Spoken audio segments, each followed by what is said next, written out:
Since y'all seem to like hearing about Moon Girl so much, let me take this chance to talk about a character that I've been itching to talk about for the longest. The Beyonder. A character who, through his studies about human beings, learns what it means to be human physically, emotionally, and socially. Now, the Beyonder is a being of phenomenal cosmic power, and can do anything with a snap of a finger. This leads to him considering himself incredibly distant from the humans he's studying, save for Lunella, who he deems the smartest being on Earth. So what happens when you take an all-knowing, all-powerful being like this, and you strip him of his powers? The Season 2 premiere, The Great Beyonder, answers that question. Thanks to shenanigans from the Molecule Man, the Beyonder finds both himself and Lunella stranded on a barren planet, unable to escape thanks to his powers being locked away. But this isn't merely taking away the Beyonder's powers. Whether Molecule Man meant to or not, he places the Beyonder in a very unique circumstance given the task he was given. Now the Beyonder feels pain. He sweats, he whines, he can't even fix his hair. Despite his rather alien looks, he starts to feel what it's like to be human. Lunella even says as such. Well, you said you wanted to know what being human was like. Say hello to sore legs, blisters, and sweat. Throughout their time together, Beyonder is met with all sorts of individuals he's screwed with over his lifetime, and each encounter serves to make him feel more and more pathetic, almost validating his limited views on humanity. This is hilarious. I don't even know why you're helping him. I mean, look at him. He's barely the Beyonder. He can't even help himself.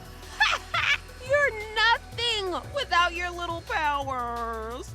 It's through seeing Lunella fight back and persevere against these odds, along with a little lesson in hair braiding, that helps show the Beyonder the light. That just because human physicality may be limited, that doesn't necessarily mean that we're weak. He even comes to embrace it by styling his hair all on his own and helping Lunella drag the ship across the planet to where they needed to go so that she can get home.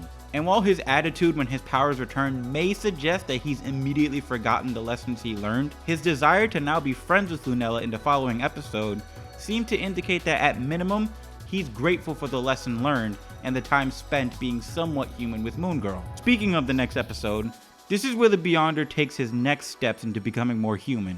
We're going to do a bit of jumping around when it comes to this topic, but for now let's focus on how the Beyonder becomes more socially human.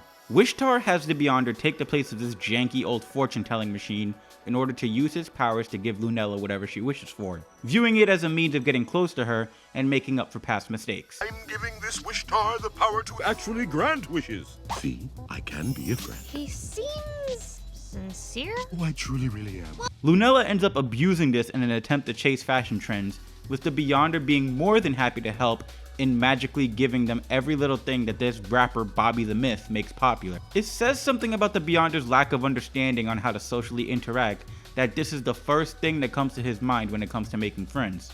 Again, phenomenal cosmic power being used to make this 13-year-old girl look like all the other kids with the pumped up kicks. It's also a harsh lesson that slaps him in the face when, in an attempt to juice up this rapper's performance, he accidentally turns Bobby into a supervillain thanks to Lunella's poor wording.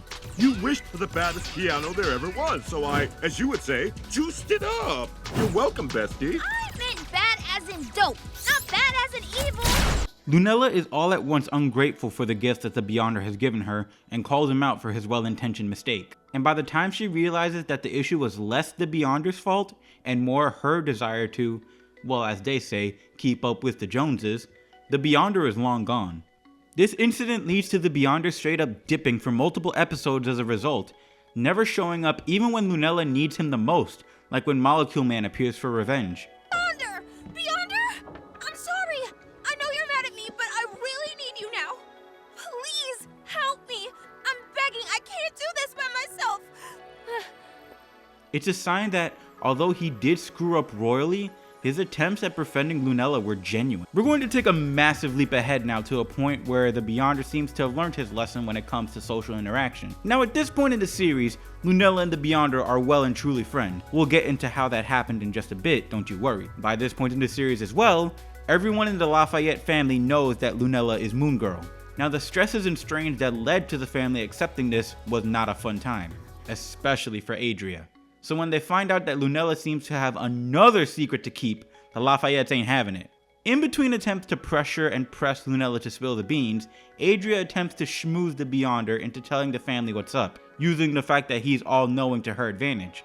By now, the Beyonder has had more than enough human interaction to recognize when someone is trying to get something out of someone, and calls out the family as such. So, is poking and prodding for information a normal part of the family dinner ritual?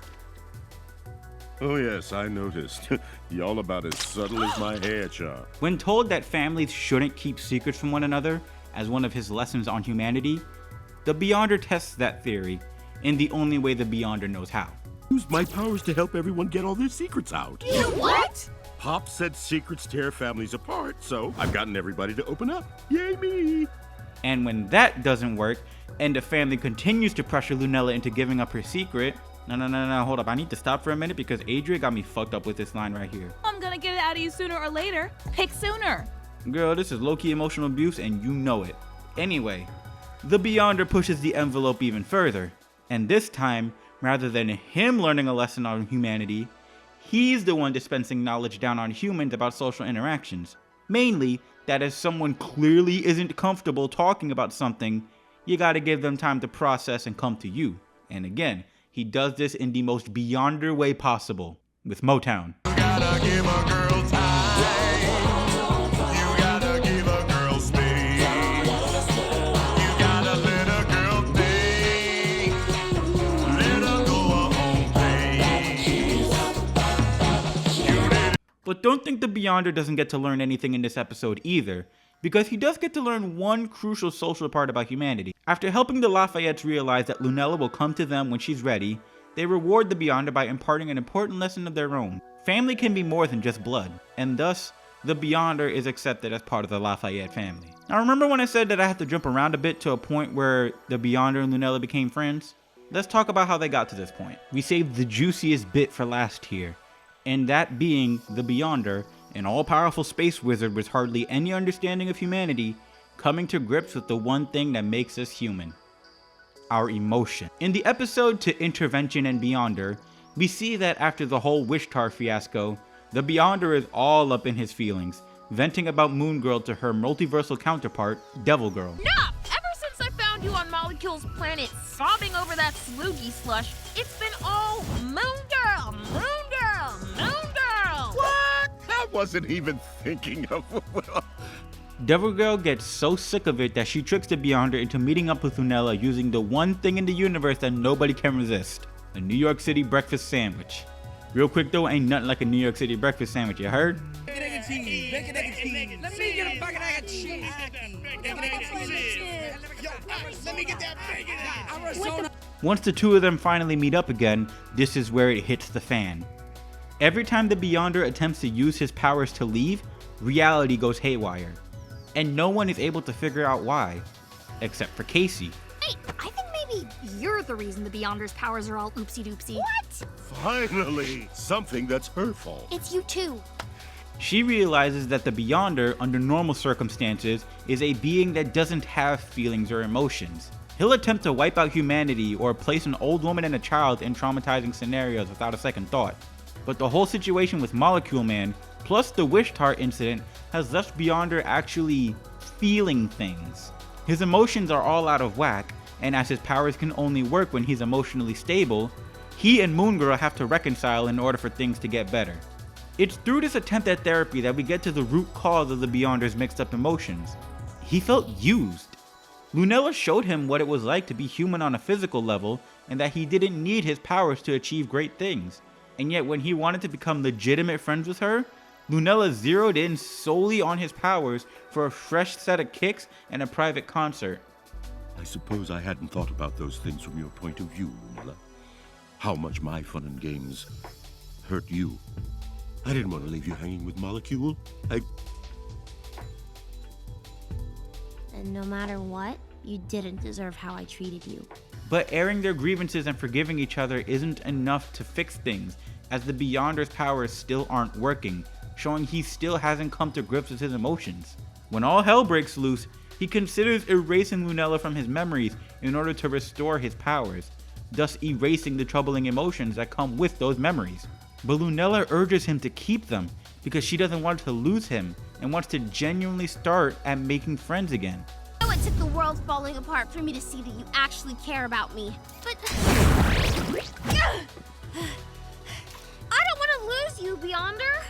All the memories that we have together, the good and the bad, they're all important.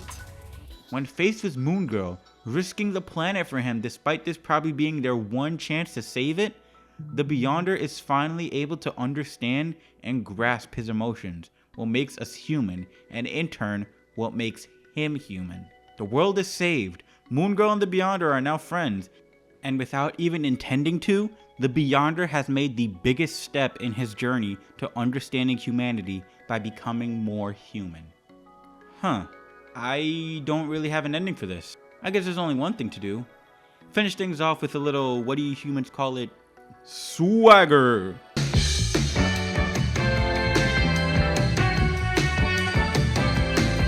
I'm from way, way beyond time and space. It's my job to study planets and their meaning. But you can call me Crit.